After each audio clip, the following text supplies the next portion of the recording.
All right. I am really excited to be doing this. I have Jennifer Briggs on with me today, and I, I feel like you're a Twin Cities legend. Like everyone in the Twin Cities knows who you are, but because you've built some incredible things here, but people around the country might not know who you are, what you do. And so I want to just start off with diving into what you did previously, what you built, and what you're focusing on now. Mm, okay. I mean, we could go way back to the day of my birth, but we won't start there. So I had a 10-year career in nonprofit work and then fell backwards into real estate. Like I think a lot of people get into the lending, and it's not like you grow up thinking I'm going to be a realtor. No.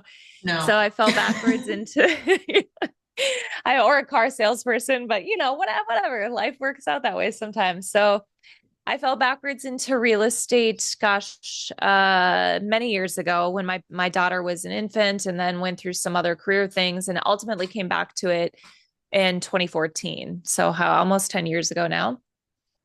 It was at a time where there was a lot of change happening in my life, a couple of close deaths in the family. I'm gonna get is can I get personal on here? Is that Please. okay? Yes. Yes. Okay. Absolutely. Okay. Please. So brother and dad passed away within a couple of years, and then I ended up getting a divorce too. So I had all this change happening, and I was in just getting into real estate during that time and needing to get that off the ground from having no experience being an entrepreneur, no experience being in real estate, coming I I did the work and followed the systems and models, and my real estate sales business took off. Within about 18 months, I was on track to close about 50 units, and then got recruited to manage the Twin Cities real estate office for Keller Williams, and then did that for almost, gosh, 5, 6, 7 years. I should go back and look at the time frame. I'm bad with that stuff, And but how many agents were, I think to manage an office is one thing, but you manage like the biggest. I mean, how many agents are in that space? when I started, there were 275 and we grew it to 350. Which is incredible. So yeah, thank you. It was hard work, and it was through COVID and George Floyd, which was, we were right on the corner of where a lot of things were happening. And you're from this area too, so there was just a lot in the industry with how people navigate home sales around that issue geographically even. So it was a challenging time be a general manager of 5 of the offices in the Twin Cities area. So I did that for a year and a half. And then the owner ended up selling 2, closing down 1, and my position was eliminated. And so now for the last 6 months, I've been in another period of transition of really looking at where am I going to put the energy now into next things. So that's about as quick down and dirty as I can get with it, Yeah. Allison. Does that give you what you need? And yeah, and I think one thing that really attracts people to you, just your general aura, you're one of those people who seems like, I don't know how old you are even, but you seem so I'm wise for. 42. Okay, I would have said you were 35. That was gonna be my You're guess. So you look great. Um, and but you're so wise and you Mm, interpret information just to a different level and you really think through things. But one thing that I think is really unique to who you are is you're really good at standing in your power and mm, showing up as a woman and showing up powerful as a woman and not being scared to show up powerful as a woman.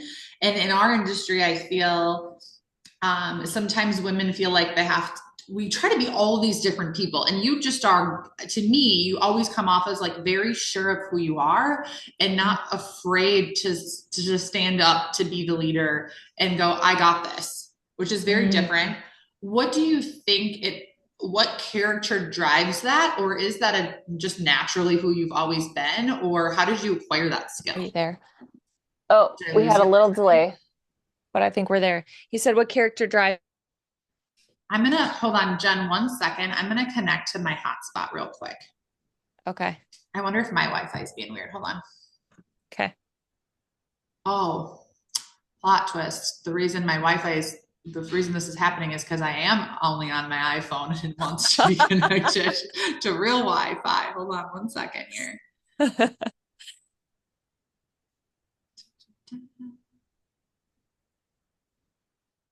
Hmm. We're gonna stay on this for a minute until the other Wi-Fi pops up. Um, Okay. so what do you think? Do you think that's a natural skill, or what have you done to find that skill and lean Oh. into it? Mm. First of all, thank you so much for that reflection. I'm human and I don't always feel that way. It's been a challenge to I've done a lot of inner work over the last 5, 7 years to really dig in and figure out who am I? What do I value? What's really important to me? What's the sort of through thread that's pulled through from my like early childhood years to make me who I am? Um, I've seen the cost of compromise and I've felt the cost of compromise now is because I have in the past, I've compromised not in some big ways at times, but in some small ways too. In ways that allowed me to sort of fit into a box or a way of thinking or a way of being or a way of showing up as a woman. I worked in a church for 10 years and there was an expectation around what that looked like. And not that it's good, bad, whatever. It just wasn't, it didn't allow for the fullness of who I am. And so it's been a process over these years of really doing the inner work and understanding the cost of compromise, and then also understanding the joy of authenticity. It's really cliche to be like, be yourself. I know it's cliche, but also it's so important. Like I believe that we're all one that, and as we do, we fit into the whole picture. We're all like pieces to a puzzle to me. We're all part of this really big ecosystem. And so when we play our part in the ecosystem functions better. But when we're compromising bits of ourself along the way, like everybody, for lack of a better way of putting it, like everybody suffers a little bit, ourselves included. So it doesn't just come naturally to me. I've had to things because of that. There's a reality that when you step into the fullness of your power, whatever that power looks like, to me, it looks a certain way, but or when you change, when you evolve, when your business changes, when that evolves, that is going to be confronting for other people because it's going to impact them somehow. And if they're not comfortable with your change with you, or there's a separation that happens. So there's a lot that has gone into that. And do you feel like you have to tap into that skill? Like you hosted a wonderful event for us on a couple weeks ago, and it doesn't come lightly to me. Like sometimes we see people speak in front of a room of people and we're like, oh, this is just second nature to them.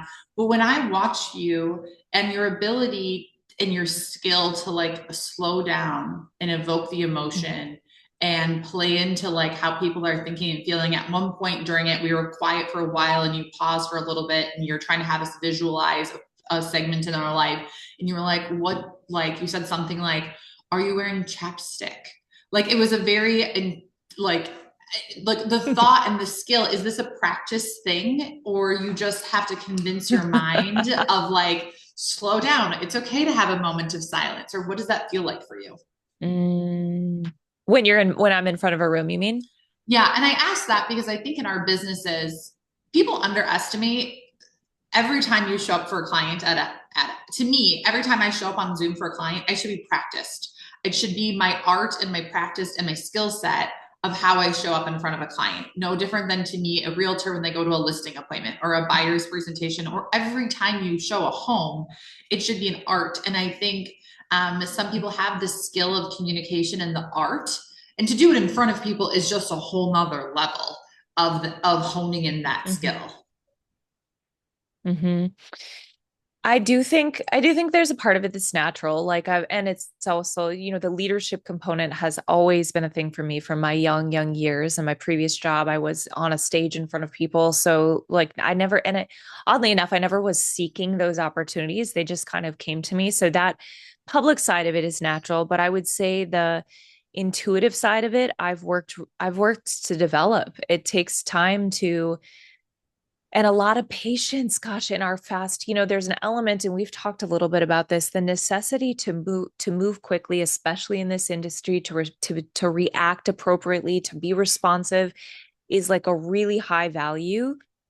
But to constantly, you said it well, I think, to dance this dance that is an art of being receptive to the information that's coming in. And we can't receive when we're constantly giving. If you think energy, if you think electricity, if I'm outputting electricity, how I can't simultaneously take in. So it's, I mean, you maybe you can. I don't know. I'm not a scientist. Is it? Can we do both at the same Just time? go with it. I agreed. I thought it made sense. Yeah. Yeah.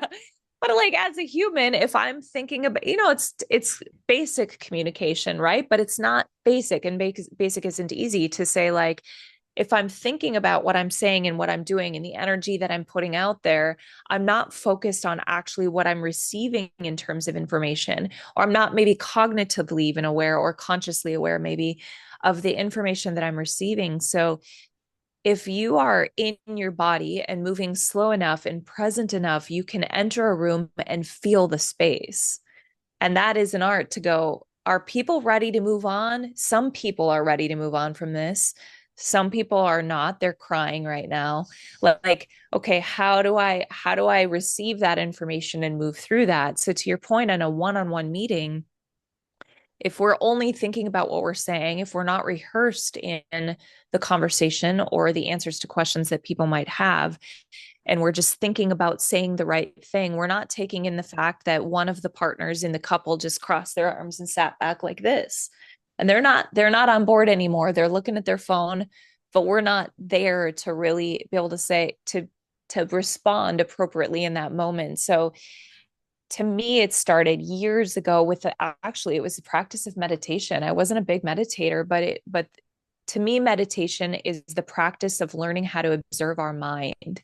And so when we become the observer of our mind, then we can become the observer of a lot of things. It's a practice of being an observationist to me. And that slows us down in a way that helps us to be a lot more capable. And and I recruited for so many years, it was like I've got to listen to what people are saying and to what they're not saying to really understand what their needs and desires are, and then meet them where they're at. But if I'm just going to come in with a pitch at you, that's not, to me, sales is leadership. So Yeah. it's really understanding what people need and desire, and then helping lead them to that, but not pitching something at them and twisting their arm. That's not appropriate in my opinion either. So We talk a lot about a leader versus a helper mindset. And I think what's in the mm, last few years where this industry has gotten tough, the people who have the leader mindset and help lead their clients versus just show up at their every beck and call and go, you asked for this, okay, I'll give you this, right? It is what's separating people's success in this industry on both the mortgage and the real estate side, is if you're able to truly lead. And like you said, if you're able to give them space to have the emotions and communicate what they're really thinking. Sometimes it takes people 30 minutes to warm up to even start to communicate what they're really thinking. oh yeah. And to get, especially if it's a new appointment or a new client, to earn the trust to have them open up. We really, it's one thing that I said all the time and really meant it. A real estate transaction, unless you're working just with investors, like a real estate transaction is a life transition. And so, for us to show up and just expect people to be open is like not considerate. It's very private, personal. It's like relationship dynamics and you're on the finance side. It's very personal. So yeah, to get to hold the space well, so that people, it's the feedback that I would get is I was working with another realtor, but I really feel like you heard me. That was the most valuable thing that people would parrot back to me. And I was like, huh, I just kind of took for granted that, well, I do care. So I do want to hear you. And I think when we're moved so fast to close the deal and sign the paperwork, we can miss the people aspect of it. And that's where you Yeah. win in sales. Yeah. I get a lot. Oh, well, we picked Allison because we just really liked her. They don't really like me. They barely know me. They liked that they felt really safe with me. Yep. That was it. And they couldn't even Yep. probably consciously pinpoint that.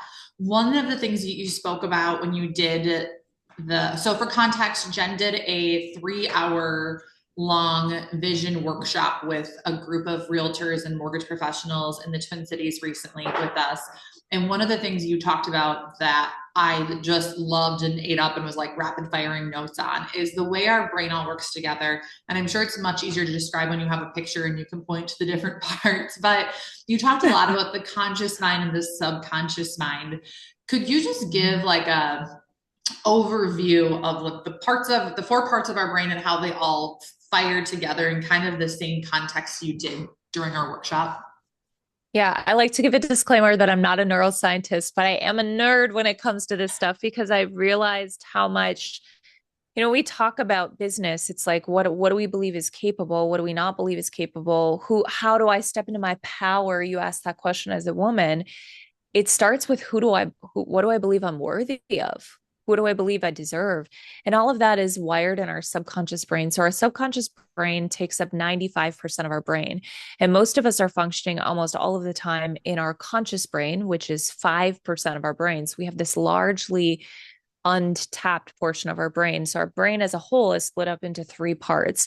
So the first part is called the neocortex. It's our thinking brain and it's our mind. I'm pointing if people are watching this. It's like the front part of our brain and it's the most developed and it's what allows us. It's kind of our sense of identity and it's where we solve problems and we move into this neocortex. Our second brain is called our limbic brain, or our sort of feeling mammalian body, and it's where we can go into our fight or flight mode. So if we move out of our thinking brain and we go into fight or flight when we're in a stress response and we believe that our resources are not able to meet the demands that are coming at us. Our third brain it's kind of like mind, body, soul. When you look at the three parts of the brain, the third brain is the cerebellum, and that's where the seat of the subconscious mind is. And what we know now, I mean, this research is, I should know the date on this. It's like relatively new. We know that we can rewire, people probably know this, but we can rewire our subconscious brain. It is our subconscious brain that is driving our behavior, right? And so until relatively recently, we thought that was all hardwired up at the age of 5. And now we know that we can come in and rewire our subconscious brain so that we can change what we believe is possible and change who we are so that we can start making decisions and actions from a more conscious place.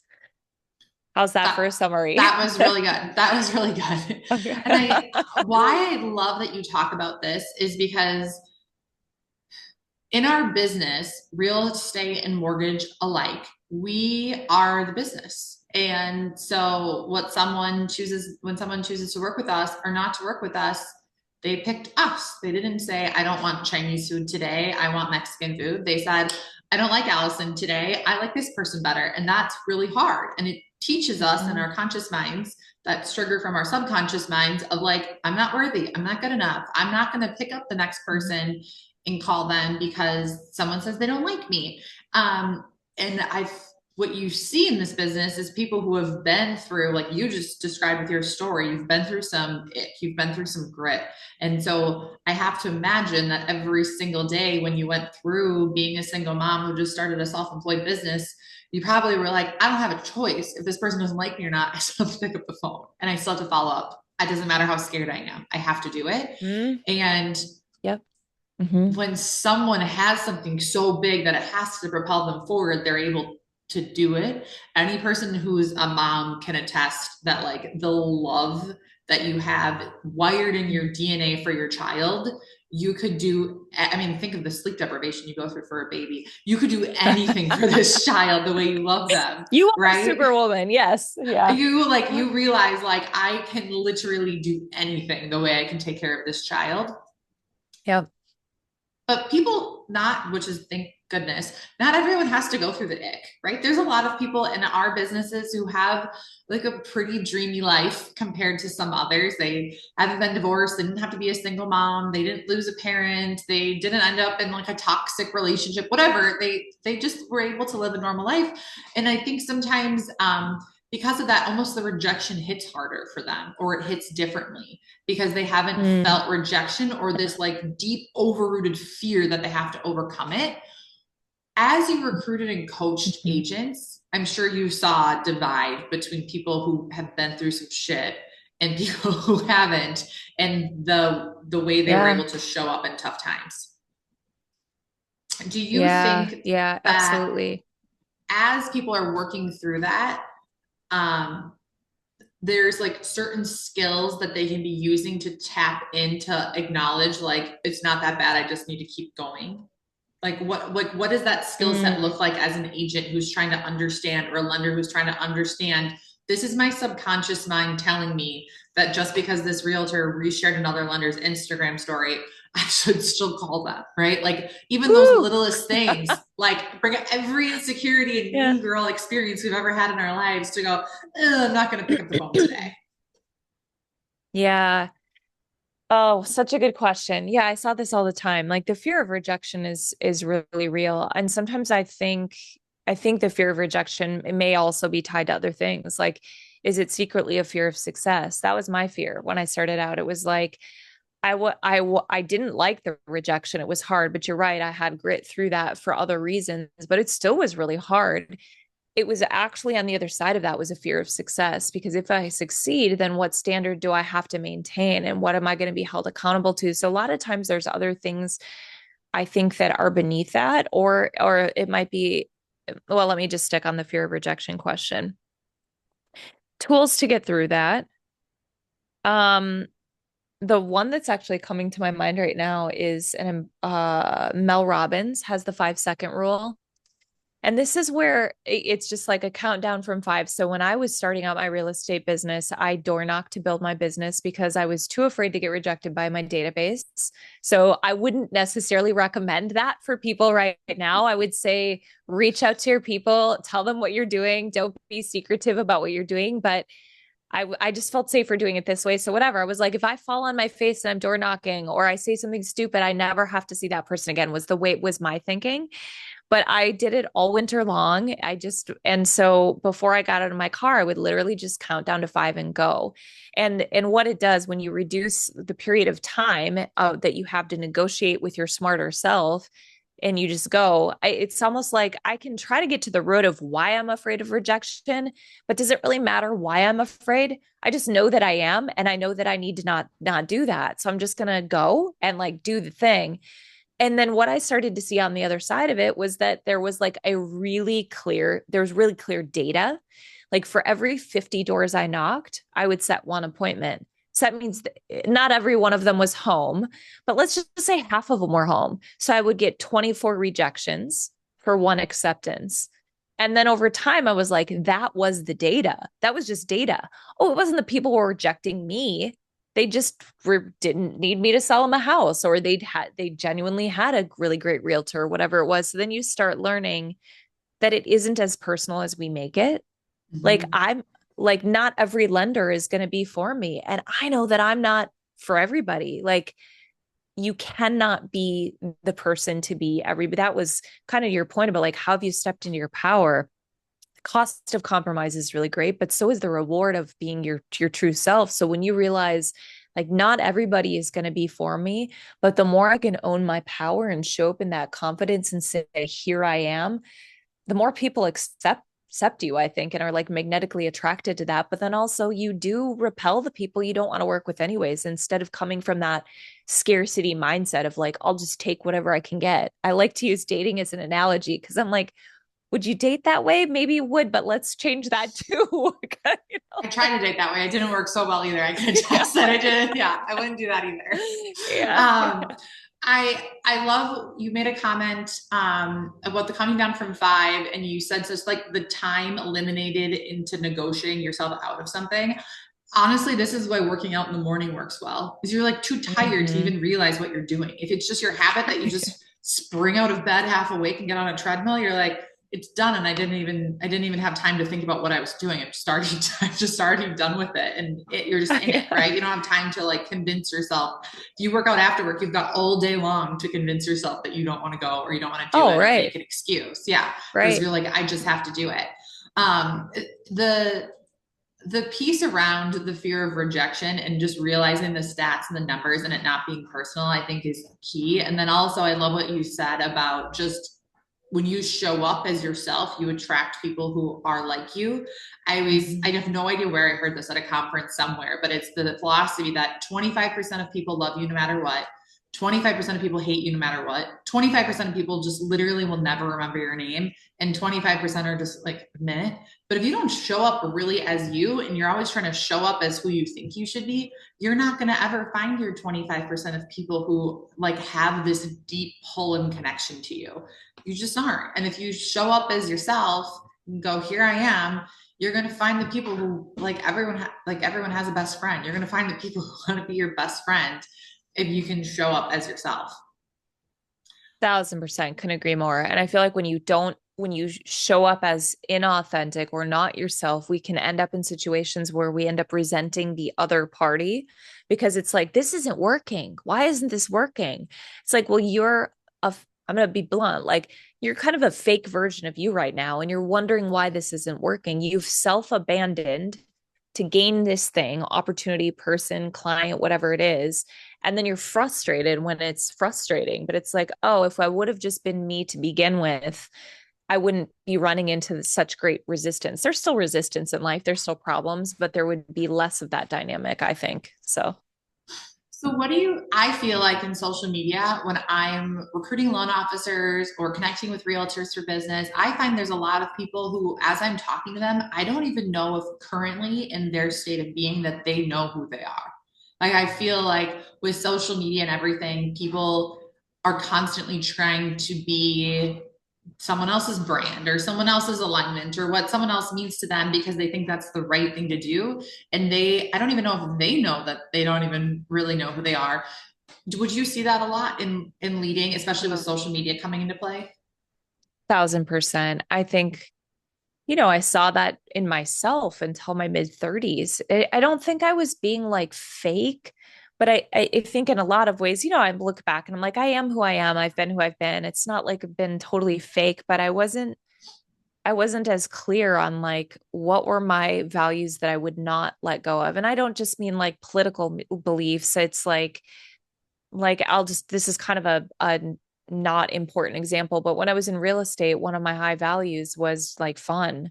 It was, I want to have fun in my business and relationships are really important to me. Team building and like having a quality team is really important to me. I'm a total extrovert.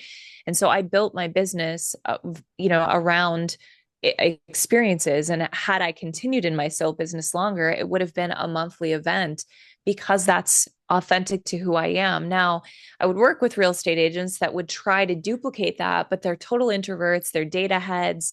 I'm like, you're great with tech. You could be running like a lead funnel from the back end that would be way more in alignment with who you are and what you love, but you feel like you should be doing it that way. There's a lot of different ways to do these things, but and it can come down to little things. Like I'm a deep person. I love to think deeply. I read books. I've got this podcast. Not everybody loves that about me. not everybody, not everybody wants to be deep all the time, but like I'm like, and I tried to not be that way. I was like, let me just not be that way. But that's not me. And people feel that when I'm not that way. Yeah. Yeah, I feel as a young female in the business, I would try and play into the I'll be the fun young female all the time. And that's not how I am. Like since I was a little kid, I was the kid who would talk to the teacher at recess. And I was the kid Mm. who like took everything in life way too seriously and did it like way too intensely. I was the kid who would like tattle on someone when they didn't participate with the group project. Like that's still who I am, right? It just is, it's how Yeah. I'm wired. I'm an overachiever. I'm like a total, like Yeah. I switched companies and I have a new leader mentor. And even I made a joke. We were at a conference all together and we were eating dinner with some of my peers. And some of the people were like, oh, I just make up those accountability numbers when we turn them in. And I was like, you what? Like, I'm the person who's like making extra phone calls right before the sales meeting so that I have better numbers to report. And it would never even dawn on me that other people are making up the numbers. I'm like, what? She Yeah. told you to make 100 phone calls and you didn't make the 100 phone calls, but she said to do it. And everyone's wired differently. But someone probably that could annoy someone to death about me. But if I hide that and someone finds out who I really am, like there's probably this baseline of annoyance that they always have with me, and we're probably trying to be Yeah. in a relationship, and it just literally doesn't work. Yeah. Yeah.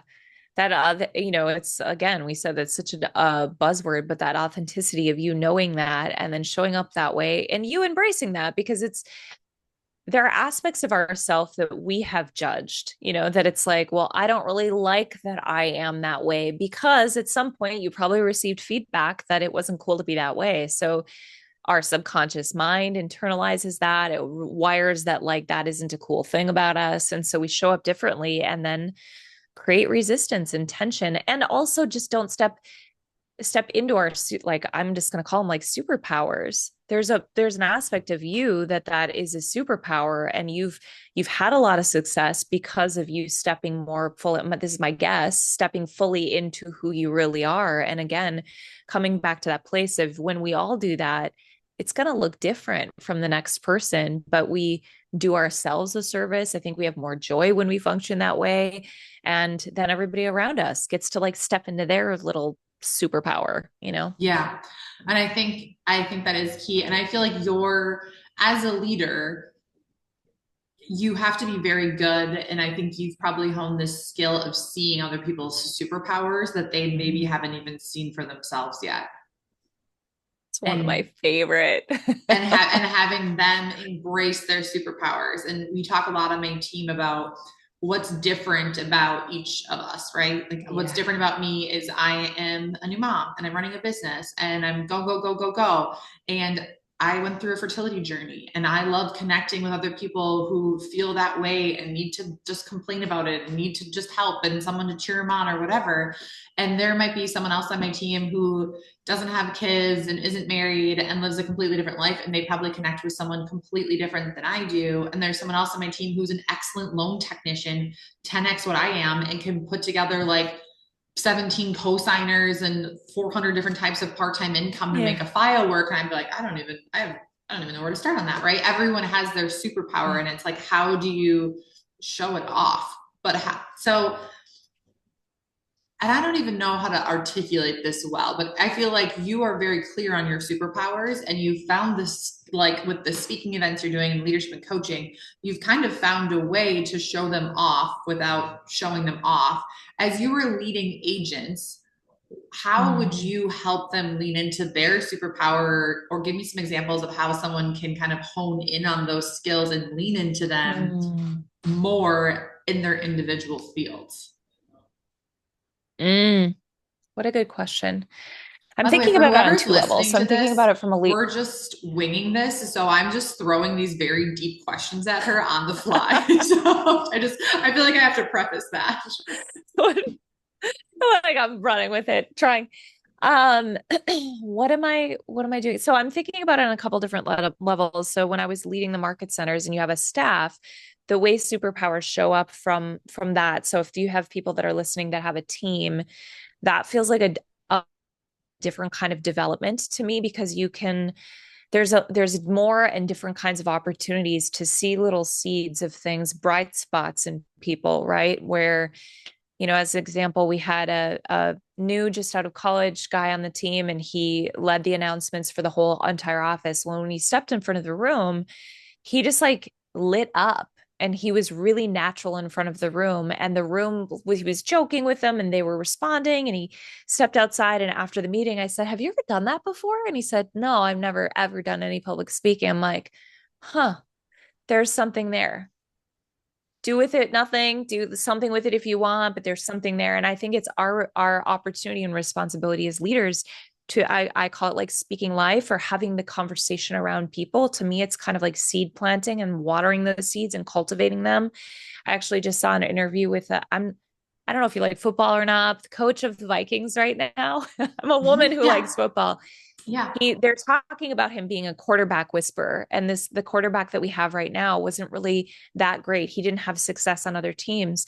And the commentators were kind of speculating about why the quarterback is having success with us. They're saying the coach has been just pouring into him. And so I think there's this opportunity that we have as leaders that benefits everybody to see this skill and speak life and belief and possibility. Again, if we want to come back to the brain wiring, he probably had all kinds of wiring that told him he wasn't going to succeed because he has a track record of having a lack of success in that way.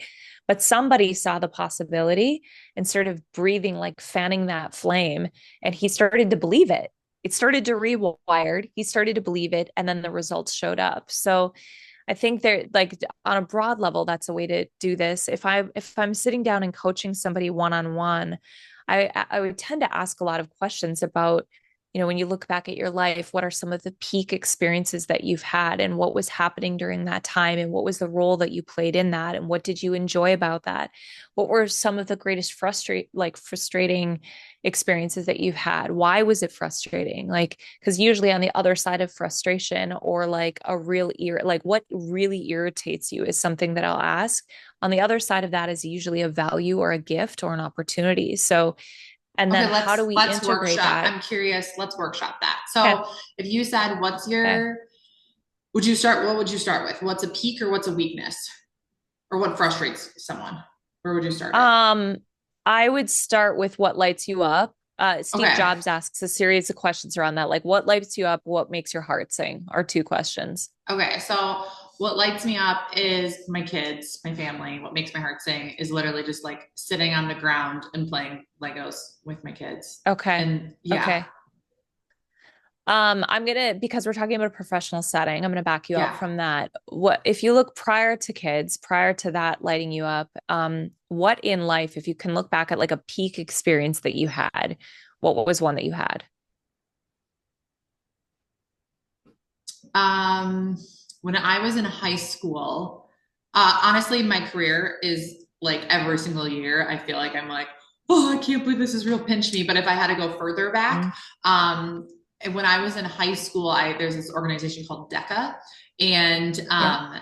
I competed in a couple things because I just wanted the free trip. We got to go to California on a free trip. I'm from a small town of Wisconsin, so that was a big deal. And I competed in a public speaking contest, and I actually made it all the way to the international level and won first place at the international public speaking contest. Mm, amazing. Yeah. And if you would like now, I just spoke at a conference, and when I got up there, I was like, gosh, I don't know if it's the shapewear or if I'm just that nervous, but I feel like I could like fall down and pass out. Definitely the shapewear. It does it I was every like, time. whoa, how is this possible? Yeah. So what about that experience was exciting, or like what about that lit you up? Was it the accomplishment? Was the experience itself? Like what about that? Gosh, it's funny when you workshop things and you literally see how it plays out and you're like, aha. It was being good at something. I was always fine at things. I always excelled, but it was like getting recognized from something bigger outside of my small town and being good at something, like really, really good at something against other people who are also really good at something. So there's two facets there. There's the you're competitive in nature, right? Because Mm-hmm. it's like it's not just you being good at it for your sake. It's the fact that you won. So it's a competitive, and it's also maximizing your potential and your skill, right? So there's two Yeah. things. And then can you see that theme through your career? Yes. Yes. I'm an extreme overachiever. I need to win. It doesn't matter. Yeah. It is like not about the dollars and cents and my take home income, which is like a weird thing. You would think self-employed, that's really what, but to Mm-hmm. me, I'm like, how'd that chick get 11 more loans than I did? I need to be number one on the leaderboard. I can win. I'm capable of it too. And wanting to be seen Yeah. as the person who's capable of it. Okay. And you just said something else there, and you want to be seen as the person who's capable. So if like I was working with you, I'd be like, get that girl a visible leaderboard. Make sure that people can see where she's at. Make sure that she knows that people can see where she's at. Make sure she knows there's a measurable progress that you can track and see, because she's driven by her best potential and by competition. How can we facilitate competition, and how can we get her to see what her full potential is? So then I would also be tackling, what's your full potential? Like, what do you Mm-hmm. think your full potential is? And then how, and what's the gap? And like, what does it look like when you reach your full potential, which I think is always a moving target. But now that's unique to you. There might be like, I am not like that at all. I'm not like that at all. So if somebody tried that with me, and it's been tried with me, I'm like, I'll succeed, but that's not my superpower. So to even know that within a team that might squelch some people who feel really disempowered by that, but to know that that's a superpower you have amongst other things. One of them is probably speaking too, but it's really seeing like how can you work that into every facet of your business, and maybe there's five more of those that you're like, okay, this is how I can maximize my business and your personal life. You might think about Yeah. that with the gym. Like you're motivated to get up and just like get on the treadmill, but how can I create competition there, you know? Yeah.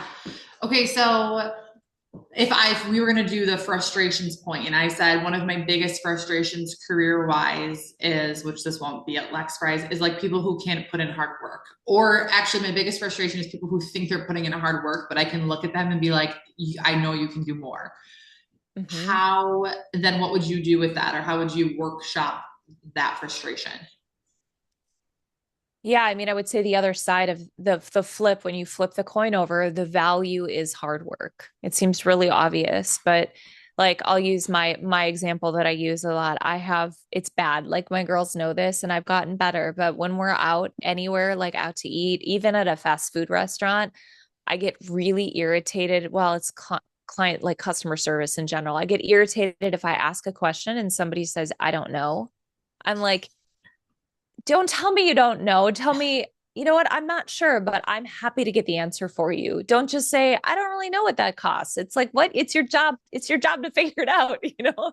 So it's a certain value around customer service for me that when I flip that around, and what is the value? The value is that I'm the calm in the midst of the storm, that I know how to problem solve, that I believe that we're here to serve the needs that you have, not to be at your beck and call. There's a difference, but and so then I weave those belief statements. If you've heard of Simon Sinek, most people have. He's got a book called Start with Why. There's a TED Talk that's like 18 minutes, Start with Why. So I'm going to back up to what you were saying. One of the things to do is to integrate those beliefs in how you work, beliefs in how you work, but it's also to integrate them, excuse me, in everything that you're communicating. So with all of your clients, with your team members, you can be expressing, I believe that hard work is the linchpin to blah blah blah, that you're Mm-hmm. communicating your belief statements first, because people will make a decision to work with you based on those, not the data backs up. This is a subconscious wiring thing. People's brains will make the decision. Actually, it's their gut connected to their cerebellum that's going to actually make the decision whether they work with you or not. When you start with why and you communicate your belief statements, people will choose you based on that. And then all of your data on here's the successes I've had, that confirms what their gut already told them. So when I like to help people pinpoint their superpowers, their beliefs, and their values so that they can do two things: work that way, and then also communicate them in all of their, website presentations, just through the way they speak, that comes out. That's a part of like, how do you become authentic? How do you step into your power? It's knowing what's important to you and expressing that. Yeah. I think people have a hard time. They don't really know. They think they know the value, but they don't even know how to articulate it. And Mm-hmm. you are very good with words. Like I was writing down part of what you were saying. So I'm like, that was really good. That was really good. But, and I'm recording this so I could just listen back to it. Good to But go back. Yeah. yeah, but I think people don't even know to practice how to articulate their value and what their worth is, or it seems like a really silly practice that you would go practice that, but it's probably one of the most imperative things as someone who's self-employed to be able to articulate what their value is to Oh, someone. And yeah. sometimes it changes. Like what my value used to be is not what my value probably is anymore, or where my strengths lie. I was just at a conference and I heard a guy on stage say, I help my clients win. I help my realtors and my clients and my referral partners win. And I was like, I love helping people win. That is a great way to Mm-hmm. articulate it, but sometimes we almost need to talk and listen and workshop it out to find the words that really resonate with us so that when we articulate to someone, they have that gut check of like, she's my people or she's not my people. And I'd rather someone at pre approval or an initial call with a loan officer and be like, she's my people, let's do this, or I'm out, she's not my people. So I don't have to, work with them for 6 months and then they decide I'm not their person. Yeah, that's huge. I think that I was at a Tony Robbins event and he had a realtor stand up and he said, tell me why I should work with you. And the guy gave the stats. He gave like this is why you should work with me. I'm the number one realtor and the blah, blah, blah. And Tony looked around and he said, how many of you would work with this guy based on that? And everybody's like, it's like just crickets, And then he says, all right, now I'm your brother. Tell me why I should work with you. And then because I'm an advocate for you, I'm going to protect you. I'm going to help you see the things that you can't see. Because I'm going to be totally honest with you. He gets into the real value. Tony looks around. How many of you would work with him now? Why? Because I felt him, because I felt what he really brings to the table. And I think this becomes more challenging for new agents or loan officers in some ways because they don't yet feel like they have the stats to lean on, but they have who they are. And that's again coming back to and we all have those. It's like, well, I don't really know what my superpowers are. We all have them because even if you're 20, you've got 20 years of lived experience at this point that has cultivated, and you were born, I think, born with values, with superpowers, with a hard wiring of those things. So then it's just sometimes as simple a coaching session or a few reflection questions or whatever it is. It maybe just listening to this and just pausing and asking yourself those questions. But you're right to be able to articulate it. So for me, it's starting with writing it down in the sort of a framework of a belief statement. I believe what? What do you believe? What do you believe about hard work? What do you believe about competition? What do you believe about it? Then you write it down, and then to me, I read them out loud. So I'm just reading them out loud every day until they're just on the tip of my tongue, and then they just become a part of how I communicate. I believe we're wired to be in community. I believe that we're better when we're connected, genuinely, because when we're isolated, we don't have the feedback, we don't have the superpowers of other people. So that's just a part of what I say now because it's a part of who I am. But you're right. If we haven't reflected on it and we haven't said the words out loud, it's like we need to say them out loud. I'm a fan of scripting, but not for the sake of sounding like a robot. It's to see where you stumble with your words and where you don't. And you can feel when someone says something they mean, you can feel it. Like when you were even describing the story of the guy, the Tony Robbins, and when you said the word, I'm here to protect you, the way you said protect, I can just tell that you probably feel when you're helping a client or growing a realtor that your job is to help protect them. Like I can feel in someone's words when they mean what they say. And I think so many times we get on a client call or a recruiting call or whatever, and we're just like literally trying to throw up stats that someone else told us about the market or whatever else that we've never said out loud until this very moment. And just to show off how smart we are because we think that that's what's going to get someone to like us. And like, they don't care. They don't. And I think there can be a place for that because I think data just backs that decision. You're right though. But when people feel it, there is literally something in their body that responds to whatever is communicating from your body. I'd say it all the time, but I'm like, we are animals. We're not just minds. We're not just robots. People feel that. And so there's something that connects them in that moment and goes, oh, there's something here. I like Allison is what they say. But what they're experiencing is something more. Yeah. Like when I send out branding after the fact, I mean, I've been incredibly intentional that I want anything they receive in the mail or an email follow-up for it to remind them of me and feel like me, so that if they liked me and they found that in their belly that they were attracted to me, that it reminds them and instigates that feeling all over again. That's why we do video marketing, is because I send a video follow-up from Bomb Bomb running through numbers again with someone, not because I actually think that they want to re-listen to me explain mortgage numbers. I don't think they care. I think they need to be like, oh, that's right. She cares. She wants to help us win. And there was something about it that I feel like this girl's on my team and I want to align with her. And it just takes people to another level with you. Right. Okay, Jen, I feel like we could probably do these conversations for 3 hours. This was great. As we wrap up, if someone wants to work with you, if they want to find you, where can they find you? Where can they follow up with you? All that good stuff. Yeah. So Jen at thejenniferbriggs.com is my email. They can find me on Instagram, jennifer.e.briggs.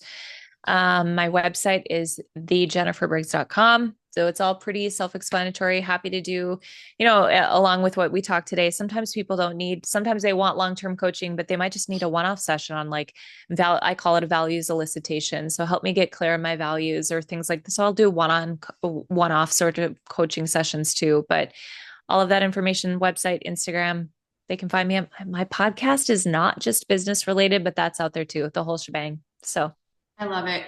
There's something just so special about you, and every mm, time you show up, I can just tell you show up with your whole heart and are happy to share mm, and give and truly have this something in you that truly just cares about other people instantly right off the bat and bringing out their potential. You just feel it when you talk about everything. So mm. thank you for hopping on and taking the time to do this. I highly recommend doing a one-off session with Jen. I took a bunch of notes today on just the value and articulating that, but even so interesting to me to just at a high level playing out the why was that a big deal to you? Why was that important to you? And finding the value in that in just 30 seconds. I mean, that's incredible. So thank you for taking the Yeah. time to do this today. And anyone who's receiving this video is also going to have all of Jen's Instagram links and all of that in the email as well. Thanks for watching.